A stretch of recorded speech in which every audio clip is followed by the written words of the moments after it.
హ్యూజ్గా ఉంది. అంటే యాక్చువల్గా ఒక స్టాక్ మార్కెట్లో ఇన్వెస్ట్మెంట్ చేయాలి అనుకుంటారు చాలామంది, కానీ ఒక సరైన స్టాక్ ఎప్పుడు కొనాలి ఎప్పుడు అమ్మాలి అనేది తెలియదు.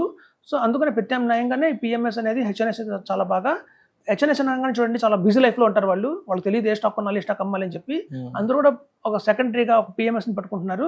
సో మనం తెలుసు 50 lakhs మినిమం ఇన్వెస్ట్మెంట్ చేయాలి పిఎంఎస్లో అని చెప్పి. సో మనం ఇట్లాంటి మార్కెట్ డౌన్లో కూడా మేము అబ్జర్వ్ చేసాం. చాలామంది ఏమనుకునే వాళ్ళంటే స్టాక్ మార్కెట్లో మనకి మ్యూచువల్ ఫండ్స్ సేఫ్గా ఉంటాయి, మార్కెట్ పడినా కూడా మ్యూచువల్ ఫండ్స్ అంతగా పడవు, కానీ పిఎంఎస్ బాగా పడుతుంది అనుకున్నారు. కానీ అది రివర్స్ అయింది. అంటే యాక్చువల్గా పిఎంఎస్ చాలా తక్కువ పడింది కంపేర్ టు మ్యూచువల్ ఫండ్స్ కంటే కూడా. గత ఈవెన్ ఎస్ఐపీలో చూసినా కూడా లాస్ట్ 2 years నుంచి చూస్తే అన్ని -20, -10, -15 ఉన్నాయి. మనం చూస్తే ఎవరైనా పిఎంఎస్ చూసుకుంటే మాత్రం -2, -1 చాలా అయితే పాజిటివ్ రిటర్న్స్ ఇచ్చాయి చాలా పిఎంఎస్లు కూడా.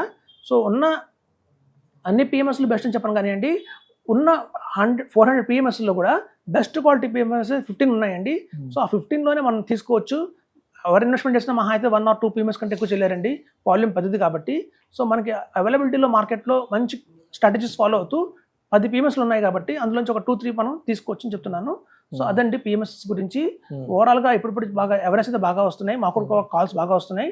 సో మా దగ్గర చూస్తే నా సెల్ఫ్గా చూస్తే కూడా నా ఫస్ట్ క్లయింట్ పిఎంఎస్లో వచ్చి 8 కోట్లు పెట్టాడండి. ఒక క్లయింట్ 8 కోట్ల దాకా పెట్టాడు. ఆయన నార్త్ ఇండియన్. సో సెకండ్ కేటగిరీలో నా క్లయింట్ 6 కోట్లు పెట్టింది కూడా పిఎంఎస్లో, ఆయన చెన్నై.